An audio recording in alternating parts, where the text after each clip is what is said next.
My name is Dr. Halla Sahely. I'm an environmental engineer with many years of experience in the area of water resources management. I'm a former manager and deputy manager of the St. Kitts Water Services Department.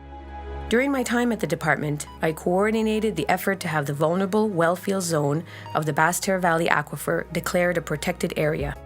I'm heartened to know and hear of your concerns for our water supply, and I hope you continue to ask questions and be proactive when it comes to changes in land use and development in this sensitive zone, and indeed anywhere in our federation.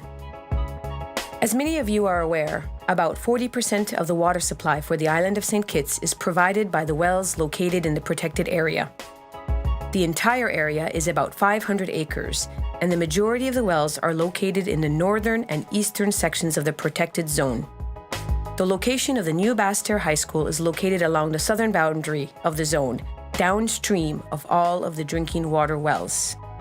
I would like to start by shedding some light on our groundwater resources, a quick tutorial on groundwater and its characteristics. All of our potable water supply begins as rainwater. Looking specifically at the Basseterre Valley, this whole area is a watershed. A watershed is a geographic bowl or basin-shaped area in which all water within the area flows to the same outlet point.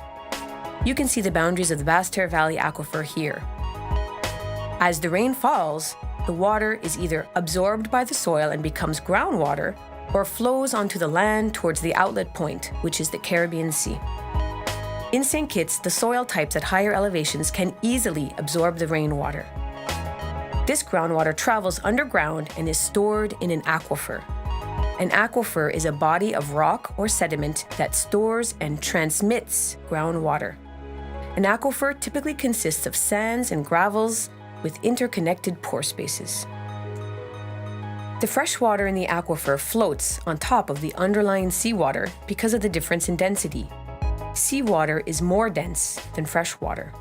You can imagine a glass full of oil and water. They do not mix because of the difference in density. The same can be said of freshwater and seawater. In St. Kitts, the Water Services Department closely monitors the pumping rate of wells near to the coast to ensure the right balance is maintained and that only fresh water is pumped, not to allow salt water to intrude into the well. How deep below the ground surface do we find water in St. Kitts?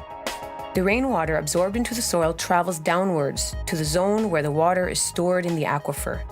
The soil that the water travels through acts as a filter.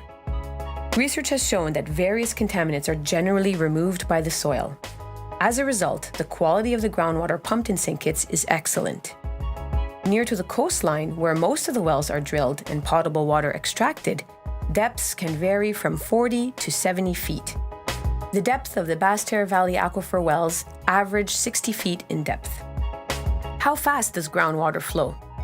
Groundwater is stored in an aquifer, but it also flows, just like a river would, but at a much slower pace. For example, it can take on the order of months for groundwater to travel from the upper elevation of the Basseterre Valley to the lower elevations, where it is eventually pumped and transmitted via distribution pipeline to Basseterre, Frigate Bay, and environs. All of the groundwater in the Basseterre Valley Aquifer flows towards the ocean. And indeed, all groundwater flows towards the ocean in our island nation.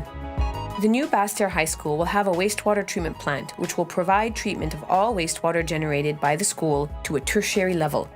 This is a higher level of treatment than a conventional septic tank and soak-away system. Rest assured, a whole team of engineers, architects, project managers, environmental specialists, and government officials have worked diligently throughout the entire design process to identify possible risks and to provide mitigation measures. These measures include stormwater drainage systems, rainwater harvesting, and on-site wastewater treatment, to name a few, have been incorporated into the design. However, it does not end there.